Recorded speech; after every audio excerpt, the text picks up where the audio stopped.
Et bienvenue sur Ligne de Crête. Aujourd'hui, je vous raconte un moment marquant de ma vie de pilote, mon tout premier vol solo en planeur. Ce jour-là, les conditions météo sont variables avec des averses possibles. Rien de franchement mauvais, mais ça tendait vers le mauvais. Et pour la première fois, je décolle depuis la piste 17. Presque tous mes vols précédents s'étaient faits en piste 35. Tous mes repères visuels étaient donc inversés. Premier vol avec instructeur, en remorqué par un PA18, le vol se passe nickel comme prévu. En revanche, le fait de ne pas avoir les bons repères en 17 fait qu'en début de finale, je suis trop bas. On peut voir sur la vidéo que les aérofreins sont quasiment totalement rentrés, et même avec ça, on se prend une dégueulante, donc le planeur descend tout seul. Et voilà, premier vol terminé, on en débrief avec l'instructeur, et le seul problème c'était le manque de repères en 17. Pas très grave, on verra si pour le deuxième vol les repères seront meilleurs. Deuxième vol, tout se passe bien, je suis à la bonne hauteur en finale, l'atterrissage est joli même si l'arrondi est un peu tard. Et j'ai oublié de vérifier une fois en virage si le virage est libre. Ce qui est une faute relativement grave. En sortant du planeur, je me dis franchement, ça va pas le faire pour le solo aujourd'hui avec la connerie que je viens de faire. On retourne en bout de piste et là l'instructeur me dit tu pars seul maintenant.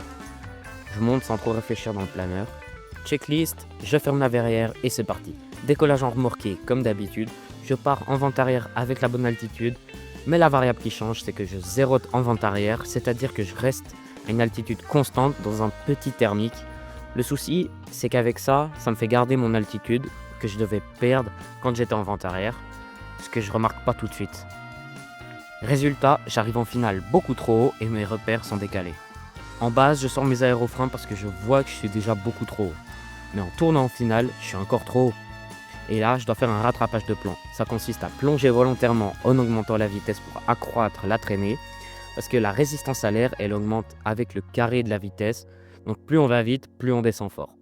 Sur la vidéo, on voit clairement que j'ai sorti entièrement mes aérofreins pour pas dépasser le point d'atterrissage après la correction.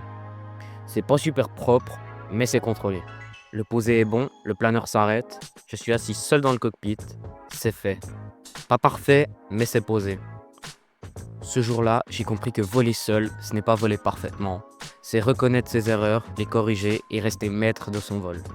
C'est aussi un moment unique. Grâce au simulateur, je n'ai pas énormément d'heures de vol réel, mais j'ai pu acquérir des réflexes solides pour gérer des imprévus.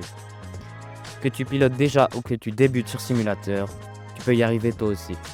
Mon solo n'était pas parfait, mais c'était mon envol. Et ça, je ne l'oublierai jamais. A bientôt sur Ligne de Crête.